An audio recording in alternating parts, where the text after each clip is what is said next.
I know there's the burning of the Library of Alexandria where they lost a lot of the information. Yeah, I think the burning of the Library of Alexandria was a heist. The burning did happen, don't get me wrong.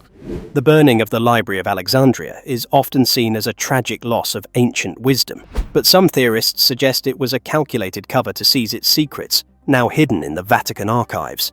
The Vatican, rich in history and symbolism, has long fascinated Christians and non-Catholics alike. Recently, claims have surfaced online, including on the Joe Rogan Experience, alleging something dark is happening in the Holy City. Speculations range from secretive activities to the Pope opening a portal that threatens humanity. These theories add to the intrigue surrounding the Vatican, a city shrouded in mystery. So, what is really happening behind those ancient walls? Join us as we uncover the dark history of the Vatican and explore these puzzling claims. Insights into the Vatican and its attractions. The Vatican City is a treasure trove of unparalleled art, history, and architectural brilliance. Nestled within its fortified walls, the Vatican is the epicenter of the Roman Catholic Church and is home to some of the most celebrated artworks and sacred relics ever created. However, beneath its awe-inspiring splendor lies a history riddled with power struggles, controversy, and scandal. From the moment one steps into St. Peter's Square, designed by Gian Lorenzo Bernini, one is enveloped by an overwhelming sense of grandeur. The Egyptian obelisk at its center stands as a fascinating artifact of history, brought to Rome in 37 AD by Emperor Caligula. This obelisk's alignment with the basilica and its resemblance to the geometric layout of Teotihuacan in Mexico sparks discussions among academics about its symbolic significance. The Vatican's meticulous attention to spatial design also reflects its architect's ability to merge sacred meaning with visual harmony. So, what does the architecture tell us? The towering dome of St. Peter's Basilica, designed by Michelangelo, offers panoramic views of Rome, rewarding visitors who brave the climb with breathtaking sights. The sheer intricacy of the Pietà, the mosaics, and the gilded ceilings speaks to the dedication of the artisans who worked tirelessly, often for decades, to bring these visions to life. Such marvels reflect the golden age of Rome, when the Church, bolstered by its immense wealth and military power, commissioned art and architecture on a scale unmatched in history. Moreover, the Vatican Museum is brimming with treasures, from the frescoes of the Raphael rooms to the enigmatic Laocoon group sculpture. Every corner brims with stories of artistic brilliance and ecclesiastical patronage. For a moment of reflection, the Sistine Chapel leaves visitors speechless as they gaze upon Michelangelo's frescoes, including the Last Judgment, which remains a theological and artistic marvel. The Vatican's art and architecture are both an ode to human creativity and a reflection of divine inspiration. Each marble column, each frescoed wall, and each gilded altar represents centuries of craftsmanship. The construction of St. Peter's Basilica alone spanned over 120 years, involving luminaries like Bramante, Raphael, and Michelangelo. This immense dedication underscores the Vatican's role as a hub for artistic and architectural innovation during the Renaissance and Baroque periods. However, the splendor of these achievements would not have been possible without the wealth that the Church amassed during its golden age. The resources poured into these projects often came from tithes, indulgences, and military conquests. While this gave us some of the most divine structures in the world, it also highlighted the Church's worldly ambitions, a paradox that continues to invite scrutiny. For all its glory, the Vatican's history is fraught with controversies that cast a shadow over its magnificence. The opulence of the papal state has often been criticized as a stark contrast to the Christian ideals of humility and poverty. These criticisms are particularly poignant when examining periods of papal excess and abuse of power. One of the most notorious examples is Pope Innocent III, whose reign from 1198 to 1216 marked the zenith of papal authority. Innocent III wielded immense power, not only as a spiritual leader, but also as a political figure who influenced the fate of kingdoms. He launched the Albigensian Crusade against the Cathars in southern France, resulting in widespread bloodshed and the destruction of communities. This crusade, justified as a defense of orthodoxy, highlighted the Vatican's capacity to use religion as a pretext for consolidating power. His reforms of canon law, and his oversight of the Fourth Lateran Council shaped Catholicism, but also centralized authority, often at the expense of local autonomy. The sale of indulgences, which reached its height in the late medieval period, is another dark chapter. These financial transactions promised the remission of sins in exchange for contributions to church coffers. While they funded magnificent projects, they also sparked outrage, ultimately leading to Martin Luther's Reformation in 1517. Abuse of power extended to the Vatican's military campaigns as well. The Papal States maintained a formidable army, using it to exert control over territories and suppress dissent. The Church's military strength, while a source of stability, also facilitated acts of aggression that contradicted its spiritual mission. The Vatican's enigmatic aura extends to its present-day controversies, many of which revolve around its immense wealth and secretive nature. The Vatican Bank has faced allegations of corruption and money laundering, while the archives remain shrouded in mystery, fueling speculation about their contents. Conspiracy theories abound, from claims of hidden knowledge about extraterrestrial life to allegations of suppressing heretical texts. While much of this remains unsubstantiated, it is a good reflection of the public's fascination with the Vatican's guarded secrets. The Vatican has also faced intense scrutiny over its handling of clerical abuse scandals. These revelations have marred the Church's reputation, with many accusing the Vatican of prioritizing institutional protection over justice for victims. Pope Francis's efforts to address these issues have been met with both praise and criticism. Overall, the Vatican stands as both a beacon of human ingenuity and a symbol of its contradictions. Its art and architecture inspire millions, yet its history is fraught with moments of moral failure. The juxtaposition of divine aspiration and human imperfection is perhaps what makes the Vatican so compelling. It is a place where faith meets power, where the sacred meets the political, and where humanity's greatest achievements coexist with its darkest shadows. Within its walls, the deepest, darkest secrets of humanity are housed, away from prying eyes. Mysteries of the Vatican Archives. Officially known as the Vatican Apostolic Archive since 2019, the Vatican Secret Archives host over 85 kilometers of shelving and contain documents dating back to the 8th century. The secret in the name implies that it is private, or to be used exclusively by the papacy. Access to the Vatican archives is granted only to accredited scholars, and even then, strict limitations apply. Requests must be submitted well in advance, and the researcher must specify exactly what they wish to study. Entire sections remain off-limits, and records are typically available only up to the reign of Pope Pius XII, which ended in 1958. These restrictions have fueled speculation that the archives house not just the mundane bureaucratic records of the Church, but also documents that could alter our understanding of history. Naturally, many theories have arisen about what might be concealed within. Some suggest that the archives contain proof of extraterrestrial life, suppressed texts from early Christianity, or even evidence of controversial episodes in Church history, such as its dealings with the Nazis during the Second World War. Others believe the archive holds the Chronicles of the Templars, or the Lost Gospel of Judas Iscariot, texts that could challenge foundational narratives of Christianity. The Vatican's historical openness to exploring the possibility of extraterrestrial life has further stoked the flames of intrigue. In 2014, the director of the Vatican Observatory, Father Jose Gabriel Funes, suggested that belief in alien life does not contradict the Catholic faith, as all of creation belongs to God. This sentiment echoes the musings of Pope Francis, who once humorously remarked on the possibility of baptizing extraterrestrials if they sought communion with God.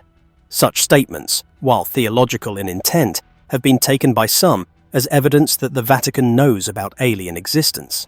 One of the most intriguing tangents in this discourse is the Vatican's connection to the Large Binocular Telescope, or LBT, on Mount Graham in Arizona. Although not owned by the Vatican, the LBT houses an infrared instrument curiously nicknamed Lucifer, which is an acronym for Large Binocular Telescope, Near Infrared Utility with Camera and Integral Field Unit for Extragalactic Research. This unfortunate naming choice, combined with the telescope's cutting-edge technology, has fueled theories that the Vatican is using it to search for alien life or monitor celestial phenomena linked to biblical prophecy. The name Lucifer while purely scientific in origin, is a prime example of how symbols and names can be permanently altered or stigmatized by historical and cultural events. In its original Latin context, Lucifer means light-bringer or morning star and was associated with Venus. However, its association with the biblical figure of Satan forever changed its connotation in Western culture. The controversy surrounding the Lucifer telescope is a microcosm of a larger phenomenon: the permanent alteration of symbols and names by historical events. Similarly, the obelisk in St. Peter's Square, originally an Egyptian symbol of solar power, has been Christianized and reinterpreted as a representation of the Church's universal reach. The Vatican itself is a repository of such reinterpreted symbols. Its art, architecture, and rituals often draw from pre-Christian traditions, adapted and recontextualized to serve the Church's narrative. This blending of old and new creates a mixture rich in meaning, but also invites scrutiny and debate about the Church's appropriation of earlier cultural symbols. Moreover, the Vatican's involvement in astronomy dates back to the Gregorian reform of the calendar in the 16th century, a project that required precise astronomical observations. Today, the Vatican Observatory continues this legacy, emphasizing the compatibility of faith and science. The Vatican's astronomical endeavors reflect a broader theological curiosity about creation and humanity's role within it. Whether the Vatican archives conceal forbidden knowledge, extraterrestrial secrets, or simply the bureaucratic minutiae of centuries past, they continue to inspire wonder and speculation. Similarly, the Vatican's engagement with astronomy, despite its controversies, highlights the enduring human desire to seek answers in the heavens, a quest as ancient as the Church itself. So, how do experts see all of this? Insights from Joe Rogan Experience. In various episodes of the Joe Rogan Experience, host Joe Rogan and his guests have delved into discussions about the Vatican, often suggesting that something dark is happening at the Vatican. For instance, in episode 2160, guest Billy Carson discussed the Vatican's extensive archives and their potential concealment of esoteric knowledge. Carson suggested that the Vatican holds ancient texts and artifacts that could provide alternative insights into human history and spirituality. He posited that such information might challenge established religious doctrines and societal structures, leading to its deliberate suppression. Carson's perspective is unique due to his focus on ancient civilizations and the potential connections between suppressed knowledge and human origins. Similarly, astrophysicist Neil deGrasse Tyson engaged in a conversation with Rogan about the Catholic Church's historical relationship with science. While not directly accusing the Vatican of current dark practices, Tyson reflected on historical events such as the trial of Galileo, highlighting the Church's past resistance to scientific discoveries that contradicted its teachings. This discussion underscored the tension between religious institutions and scientific progress, suggesting that the suppression of knowledge is a recurring theme. Tyson's insights are valuable for understanding the historical context of the Vatican's stance on knowledge and enlightenment. Rogan's platform has entertained various conspiracy theories regarding the Vatican. Discussions have touched upon topics like alleged secret societies within the Church, the concealment of scandalous activities, and the purported existence of secret rituals. These conversations often draw from historical events, such as the Inquisition and modern controversies, including financial scandals and allegations of misconduct. The Vatican, as a centuries-old institution, has naturally been the subject of numerous conspiracy theories. One must approach such opinions and claims with a critical mind and consider consulting multiple sources to gain a well-rounded understanding of the topics discussed. This brings us to a recent news, or rather controversy, involving the Vatican. Claims about Pope Francis intending to open 5 spiritual portals. The news is all over the internet, so here's what everyone is saying. On Christmas Eve of 2025, Pope Francis presided over an unprecedented and deeply symbolic ritual involving the opening of 5 spiritual portals. The event, cloaked in both awe and controversy, sent ripples through the global religious community. While the Pope described the act as a gesture of mercy, hope, and reconciliation, critics raised pressing questions about its theological basis and potential implications. The event highlighted a profound divide between those who viewed it as a bold spiritual act and others who regarded it as a departure from biblical orthodoxy. Social media platforms and religious forums buzzed with arguments, some accusing the Pope of promoting counterfeit spirituality, while others lauded his efforts to make the church more inclusive. Believers questioned the spiritual significance of these portals, wondering if they carried genuine divine power or were mere symbolic acts. Critics pointed to the absence of any direct scriptural reference supporting the idea of spiritual portals as pathways to salvation. While the Pope emphasized their symbolic nature, this explanation did little to quell the doubts of those concerned about potential theological missteps. Was this an act of divine inspiration, or could it unintentionally open doors to forces beyond human understanding? In his address during the ritual, Pope Francis described the portals as gateways of mercy, intended to offer hope and reconciliation to a fragmented and disillusioned world. He emphasized their symbolic purpose, likening them to gestures that remind humanity of God's infinite grace. While the Pope framed the portals as acts of spiritual renewal, critics argued that the concept lacked a firm foundation in Scripture. The Bible does reference spiritual portals, but in a vastly different context. For example, in Genesis 28:12, Jacob's vision of a ladder connecting heaven and earth is a profound example of divine interaction with humanity. This portal, revealed by God, symbolizes direct access to heaven, emphasizing the sanctity and intentionality of such connections. In Revelation 9:1-3, we are presented with a stark contrast with the opening of a portal by a fallen angel, unleashing destruction upon the earth. This serves as a warning about the consequences of tampering with spiritual gateways outside of God's will. However, the most significant biblical reference to spiritual access is found in John chapter 10:9, where Jesus declares himself the door through which salvation is granted. Theologians and spiritual leaders warned of the potential dangers associated with such rituals, particularly the risk of inadvertently opening gateways to demonic forces. Historical and scriptural accounts abound with examples of counterfeit spiritual activity, where seemingly benign rituals led to destructive consequences. 2 Corinthians 11:14 cautions that Satan himself masquerades as an angel of light, highlighting the need for discernment in spiritual matters. The Bible provides numerous warnings about rituals performed outside God's will. For example, King Saul's consultation with the Witch of Endor led to his downfall, demonstrating the peril of invoking supernatural forces apart from divine guidance. Similarly, various cultural and religious practices throughout history have included rituals intended to summon spiritual entities, often resulting in harmful consequences.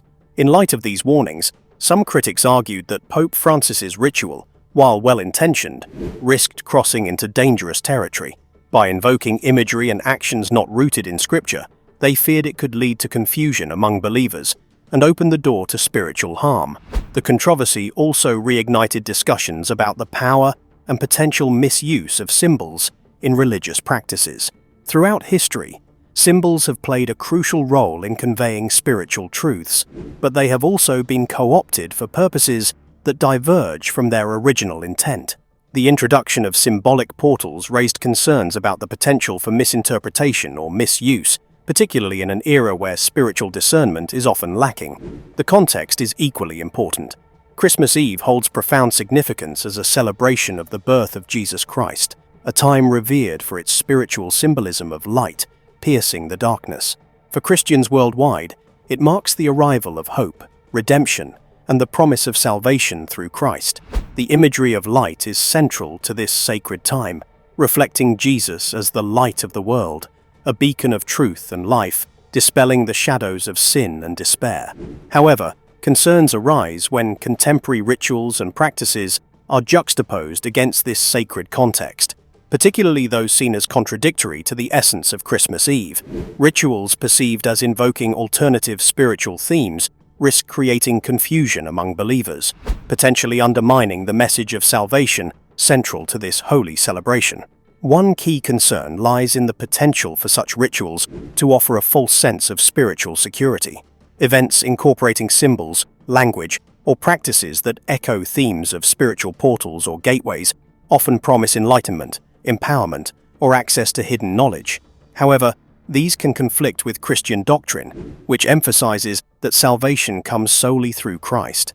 Rituals and ceremonies promoting alternative paths to spiritual fulfillment risk leading individuals astray, offering superficial assurances that may conflict with biblical teachings on redemption and grace.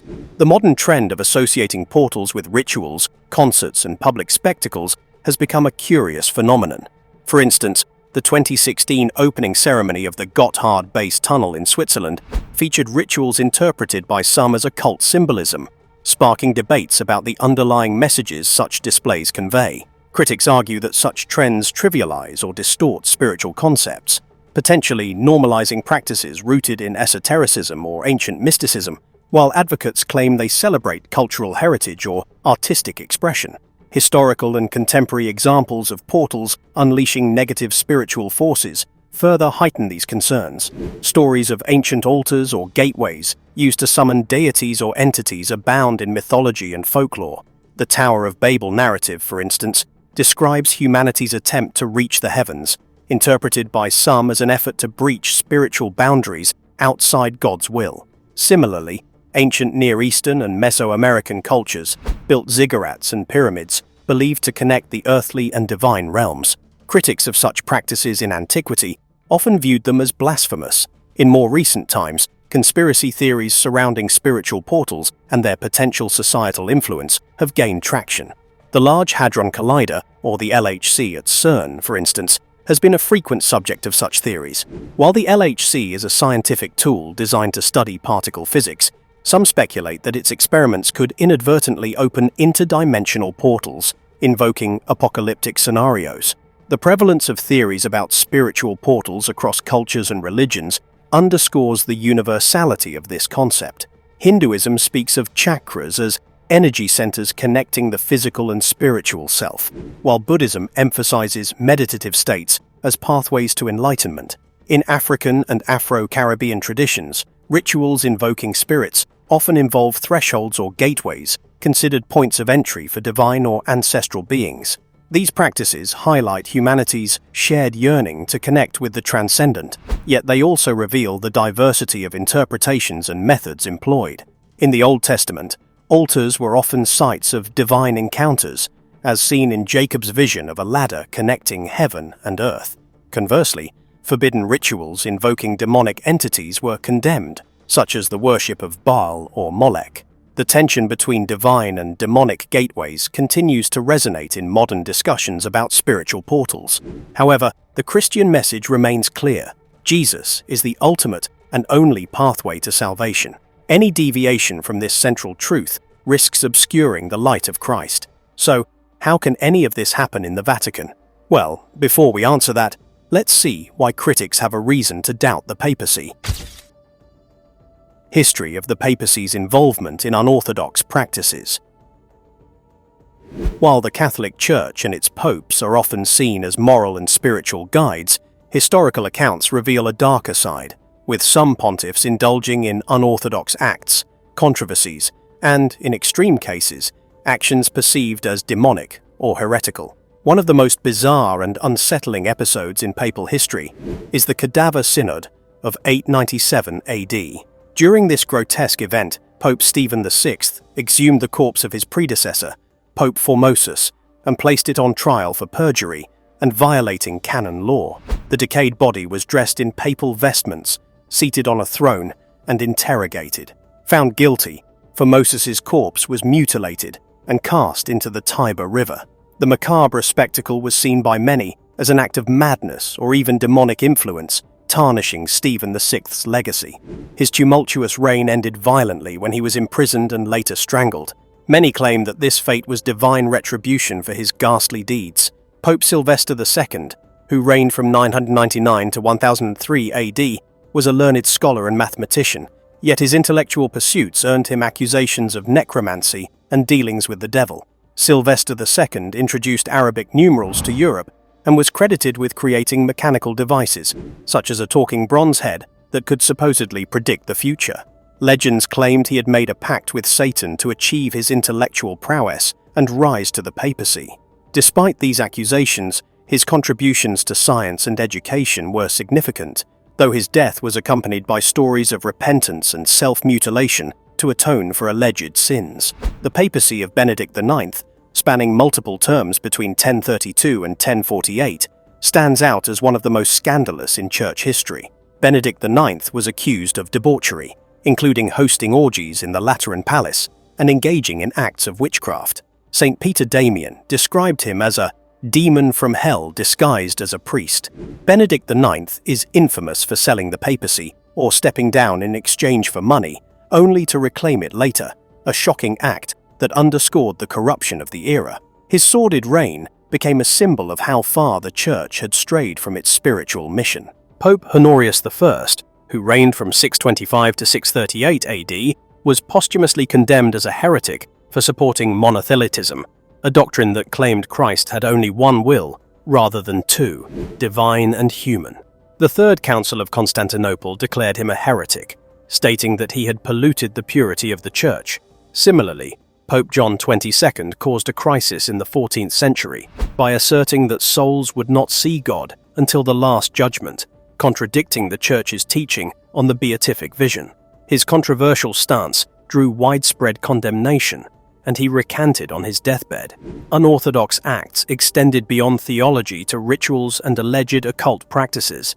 Pope Innocent III, one of the most powerful pontiffs of the Middle Ages, wielded immense authority and launched the Albigensian Crusade to eradicate the Cathar heresy. Innocent sanctioned massacres, including the infamous siege of Béziers, where his legate reportedly said, "Kill them all, God will know his own." Critics have likened his ruthlessness to demonic cruelty. Pope Alexander VI, a member of the notorious Borgia family, exemplified Renaissance decadence. His papacy was marked by nepotism, simony, and reports of pagan-like rituals. Alexander's infamous banquets often devolved into orgies, and some accounts suggest he dabbled in the occult to secure his position and power. However, the peak of controversy came with the Inquisition. This was a church-sanctioned effort to root out heresy, and it blurred the line between righteousness and brutality. Under papal authority, the Spanish Inquisition used torture and execution to enforce orthodoxy. Pope Innocent VIII played a significant role in fueling witch hunts by legitimizing the persecution of alleged witches in 1484. These actions, often based on dubious accusations, led to widespread atrocities that many view as antithetical to Christian teachings, raising questions about the moral integrity of the institution. Naturally, modern times have not been immune to accusations of unorthodox practices within the Church. Periods of corruption, theological deviation, and scandal in the Church serve as stark reminders of human fallibility, even within an institution tasked with upholding divine principles. These episodes illustrate the complexities of the papal legacy and its enduring impact on faith and history. So, what is the deal with this latest news? Conspiracy claims debunked. The Pope did not actually open spiritual portals or participate in unorthodox practices. Here's what actually happened. On Christmas Eve, Pope Francis inaugurated the Catholic Church's 2025 Jubilee year with the ceremonial opening of the Holy Doors at St. Peter's Basilica in Vatican City. This deeply symbolic act, rooted in Catholic tradition since Pope Alexander VI in 1500, marks the beginning of an ordinary Jubilee year, celebrated every 25 years. These holy doors, typically sealed between Jubilees, symbolize the passage from sin to grace and the hope for eternal salvation offered through Jesus Christ. This Jubilee year carries the theme Pilgrims of Hope, reflecting on global challenges such as wars, the lasting impact of the COVID-19 pandemic, and the climate crisis. Pope Francis opened a total of 5 holy doors, beginning with St. Peter's Basilica and culminating with the Papal Basilica of St. Paul. For the first time, this Jubilee includes the opening of a holy door at Rebibbia Prison in Rome, where Mehmet Ali Archer, the would-be assassin of Pope John Paul II, was once imprisoned. This unprecedented gesture was intended to inspire hope and renewal among prisoners, underlining the Church's message of redemption and grace. However, the essence of this ritual was misrepresented in an article from the New York Post that referred to them as sacred portals. One thing led to another, and the internet spiraled deeper and deeper into conspiracy theories. We mentioned those already. However, the term porta sancta in Latin simply means holy door and signifies an opportunity for spiritual renewal rather than any mystical phenomena. The doors themselves lead into the nave of St. Peter's Basilica, near Michelangelo's iconic Pietà, and do not open into secret or otherworldly spaces, as some online claims have suggested. Social media platforms amplified these misunderstandings.